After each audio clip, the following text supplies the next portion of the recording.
Good morning, everybody. What an absolute pleasure to be here. Thank you, Piers. I'm going to contradict what Piers just said. I would like to introduce myself as the dumbest person in the room. And I really am the dumbest. Not only am I the dumbest person in the room, I'm so dumb that I stole that line from a student. It's true. But I'll explain what I mean when I go through this. Now, the title of this, which you may have seen, is Creating Beautiful Solutions and the Campaign Against Bad Design. I really don't like bad design. I really don't like it. I am a recovering fashion designer, and these are my random thoughts on turning the glorious design school that is Parsons into a global brand, along with a polite meander towards total world domination. So, how could I be anything other than a dummy when you look at pictures of what I was like when I was younger? I knew that I was going to be a fashion designer because I found out when I was 12 that girls like kissing boys more if they dressed well. And I like that, so I thought, there you go, that's my career. It took a while to get here, but here I am. This is me, and this is where I work, Parsons. Now, we're the one stop on the tourist map, so we get busloads of people pulling up outside in their little ponchos, taking pictures, looking for Tim Gunn. He doesn't work there anymore. But we do amazing things at our school.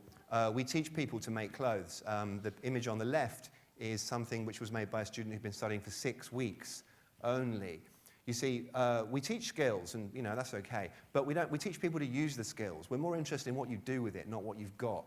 I hear a lot of talk about tools. Actually, one of the people presenting 10 minutes ago was talking about certain things are tools and you should be using them appropriately. So we teach people how to think about what to do with the tool. Anyone can learn to use the tool, but the question is what do you do with it? The people that went to our school are quite clever. So here's some of them. Any of you that are in the fashion industry will recognize many of the people there. Tom and Mark are not on the list, but they went to our school too. I'm sure you'll recognize some of those people. So we do a lot of collaborations. Piers mentioned that. We did a project with LVMH, Louis Vuitton, Moet, Hennessy. And we were sitting with the president of LVMH, and he said, what do you want to do? We quite like the school, we want to support you. So we came up with the idea where we took 125 students and we divided them into groups of 5, and they made videos about artisans that we'd identified working in the city, local artisans like photographers, calligraphers, neon sculptors, iron workers. And then we screened those videos, we made them into a feature-length film, and we showed it to the editor, the publisher of the New York Times. We also designed outfits inspired by those artisans. And we showed the outfits, as you can see on the right, and indeed on the left, during Fashion Week, and we screened the videos. And then people were so enamored of it that the publisher of the Times gave us an 8-page supplement in the Times to talk about what we did. And then we did a presentation not unlike this with artisans in the Times Centre. And then we had a big party on Governor's Island to celebrate the whole thing. And people came and they looked at it, and they looked at the ferry. It wasn't even open. They looked at the ferry, disgorging celebrities and VIPs, and they said, what's going on? What is this Parsons thing? Like, you're a design school. You should be teaching people to sew. How is this happening? So I was just trying to decide whether I should be as forthright as I usually am, because the fact is we don't fuck about. You can't quote me on that. So we bring our alumni into the school. There is no real thread to what I'm talking about, as you've probably observed. We bring our alumni into the school. Ruben and Isabel Toledo, you'll see there. Reed Krakoff, Derek Lam and Jenna Lyons, Proenza Schooler. For anyone associated even loosely with the fashion industry, you'll know that these are icons in the industry. And they want to be connected with what we're doing. They come to us. This gentleman on the left, his name is Giuseppe Bardino. He owns a colossal Italian shoe manufacturing business. It's like 12 factories. They make shoes for everybody. Jill Sander, Marc Jacobs, Michael Kors, etc. And he came to us and he said, I'm a bit bored. Like, we make all these wonderful shoes for everybody, but they've got to sell them, and we have all these commercial constraints and all that, and no one's really challenging us. We love what we do. We make exquisite products, but we need to feel more challenged. Can you do that? And we said, yeah, that's our business. We do that. So he comes to us, and our students design things that they can't really make. And that's what he wants. So you can see examples of it there. We work with Louis Vuitton. They came to us. This was actually an instructive moment for me. They came to us and said, well, let's do something. And we said, all right, we believe in sustainability. We are not very happy about the fact that you destroy all your samples at the end of the year, because Louis Vuitton famously do not have markdown. They don't have sales. So we said, give them to us and we'll do something with them. So we got 20 students in our gallery on 5th Avenue and 13th Street, like a goldfish bowl. We put them in there for the day and we said, right, you've got one day, take this collection, cut it into pieces and make something else. In fact, make outfits for a classical music ensemble, who we also invited in to serenade them. So our students did it and there was outcry. So imagine, if you will, TV cameras outside filming students holding $3,000 jackets and cutting them up to make pocket squares. It was incredible. And so the following week, the Classical Music Ensemble had a concert. You can see them on the right there. So we thought, how can we follow that? So at the end of this event, the president of Louis Vuitton's there, and he's so excited. He's like, oh my God, this is amazing. We love it. Everyone's completely loaded up on champagne, and we're all feeling great. And he said, we have to do this again. We love it. Let's do it next year. And I went, maybe. We'll see. We'll let you know. We don't do anything twice. So, and I walked away, and I'm like, oh, hang on a minute. That was Louis Vuitton. I just said no. So I went back and said I'd reconsidered my position. So we did it the next year, and we did it, and instead of doing classical music ensembles outfits, we did travel blankets, and we did it in the Louis Vuitton store. So imagine that. You go, some rich person's in there, just about to buy a lovely jacket for untold millions, and right next to them is a student cutting one in half. And we love Louis Vuitton, because their only point of view is make it beautiful. And that's one of the key things I'm going to come back to, make it brilliant. So we're a design school. You know, we teach students to be fashion designers, and we have a benefit gala every year. It's coming up in a couple of weeks. So I shall actually be dead in about 3 because of the effort that's required. So it's 1,000 people, black tie dinner, runway show, but we don't have to make stuff and sell it. So unlike most people, we're not trying to sell you anything. We don't care whether you like it or not. We really don't. We just want to make it brilliant. So with our event, instead of doing a runway show which goes straight up and down the middle, which is what everyone in the entire history of the world does, we did a crossover one, which was a recipe for disaster, but also a recipe for greatness, we thought. So we did it. You can see the model on the left. And it was such an amazing experience, such an amazing event, that people walked away shaking their heads. They're like, what are you doing? How can you... We don't understand. Why can you do these things and no one else does them? Because we've got no money either. We have to do it all for free. We rely on everyone to give us everything. So the point is that what drives us is the absolute passion and dedication and addiction to innovation. So here we have MCM. They're a wonderful Korean/German luxury accessories company, and they came to us and said, do something. We don't know what it is, but we want to do something with you. So we said, all right, and what we don't do with anyone is design what they already do. So if they're a dress company and you come to us, we're not doing dresses. But if you want to come to us and let us experiment with something, then maybe. So MCM came and we said, all right, we'll take your products and we'll embed technology into it. And we don't know what that's going to mean, but if you trust us, then we'll do it and something great will come out of it. And it happened to be a couple of months after the tsunami last year. So one of our students created a bag that turned into a gas mask. And then he also created another bag which you could sort of refold, and it became a jacket which you could inflate. It was a flotation device. You can see the image on the top right. That's actually a bag that weighs itself. So when you get on a plane, you've got no more malarkey with the check-in person, because you can say, I already know how much it weighs, don't give me that.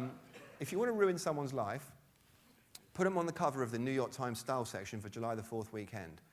We discovered this. The gentleman holding up the ceiling, it was quite apropos, that picture, because he was our professor of sustainability, and we did a project called Zero Waste.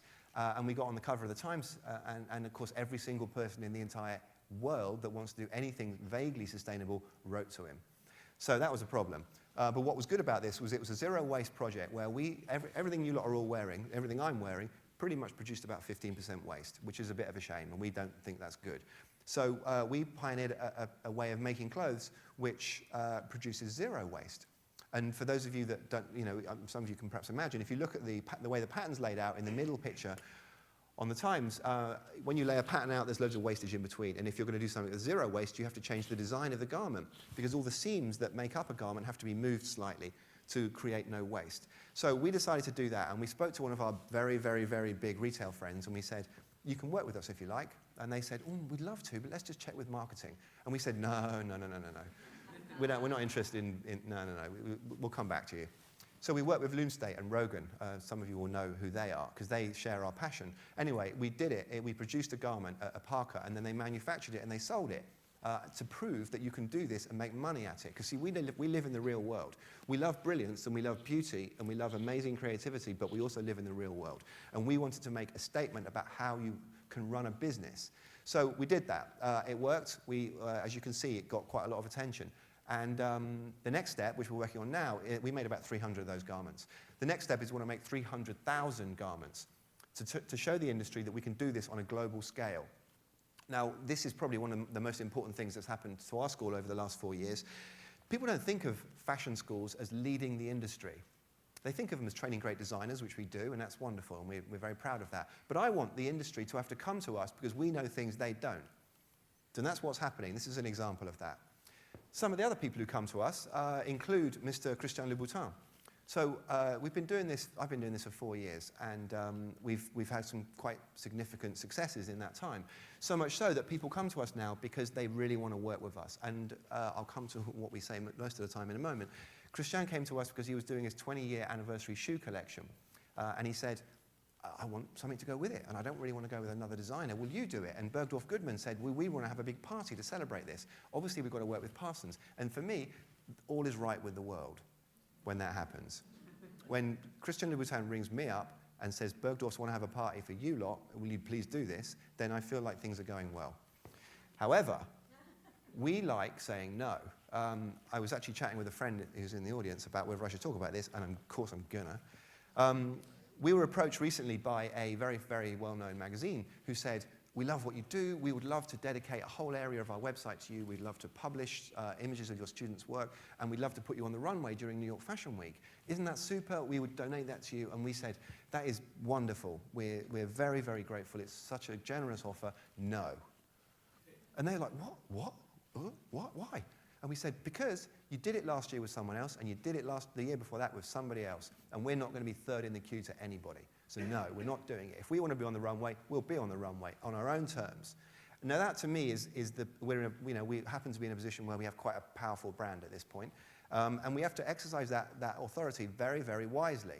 It's actually, some might ask whether it's difficult to say no. It's not, it's easy. Because if I'd said yes, my staff would have said, well, we're not doing it anyway. Because we all share in the stewardship of this amazing brand that I'm currently the chap that sits in the office of. But the power of saying no is something which, in my career, 20 years as a creative director and then 4 years doing this, is something that's dawned on me fairly recently. Maybe, I'm sure that, well, like I said, everyone in this room is smarter than me, so you probably all know this. But this is a relatively recent revelation for me. But if you do say no, then these are the kind of people that come to you and ask you to say yes, which I feel quite good about. It feels like, with the Louis Vuitton thing as an example, things are going right in the world when this lot want to come and play with us. And we say yes to most of them, but we always say yes on our own terms. We have a saying, actually, or I do, when I go and talk to our partners. I'm only going to ask you for things that I know you can give, and I expect you to say yes. And they do. They do. They give us whatever we want.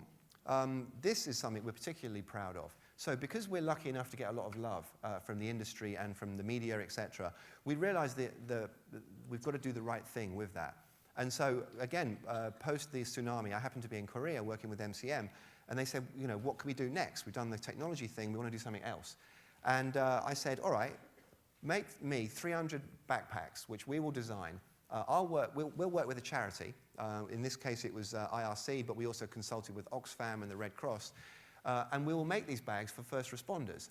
These are the people that get on airplanes at 5 minutes' notice and shoot off somewhere when there's been either a natural or a man-made disaster.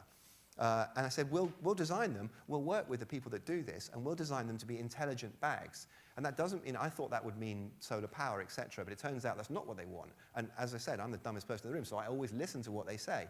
So they said, no, we don't want that. We want an inflatable pillow, because this is going to be our pillow. And it needs to be waterproof, and it needs to have a hidden pocket so that when I get robbed, and they take everything that's mine and they leave the bag, they don't want it, I've still got the stuff that I needed. It needs to have one little bit of waterproof that's never going to, almost bomb-proof, so I can put my phone in there. And so we learned all these things, and we designed it. So what we're going to do, we're in the process of, MCM are going to make them, they're going to give them to us, we're going to give them out to the first responders, we're going to keep 100 of them, we're going to sell them to hipsters like you lot, because you're all going to want one. And then I'm going to get one, but I'm going to have to pay for it too. There's no free ones, not even you, Piers. And then we're going to use the money to establish a foundation to send our students out into the world to follow these bags. And then when we figure out what we got wrong and we can improve it, we're going to go to someone else and say, give us 30,000 of them. Because that's what we can do. Using the power of our brand and the power of our persuasion, we can get people to do things like that. This is something I'm particularly proud of. It's an MFA program. There isn't one in America. This fashion has never been studied at this level before in this country. They're about to graduate in May. I encourage you all to come and have a look at the graduation show. You'll have to forgive a little bit of humble bragging at this point. That's Donna Karen. She endowed the program. The images you see in the middle are from the Alexander McQueen exhibition. It was a competition. It was open to any graduate student in the US. We have 18 students. There were 4 finalists from which one winner was drawn. All 4 finalists came from our program. So we're like, okay, we've made a big splash here. So on the right-hand side, you'll see that's a trade show in Italy at Pitti Filati. It's a yarn manufacturer. They're pretty much the most important yarn manufacturer in the world. So everybody, the brands you saw on the previous slide, everybody gets their yarn from there. They did a big project open to all of Europe for graduate students. And they said, you know, you've got to design something. We'll feature the winning designs on our booth. There was about 20 mannequins on their booth. Now, bear in mind, every single worthwhile design company in the world goes to that to source their yarn. Every single outfit was from us. So our great friends in London, who we are often compared with, and we feel very proud of that comparison, didn't get a look in.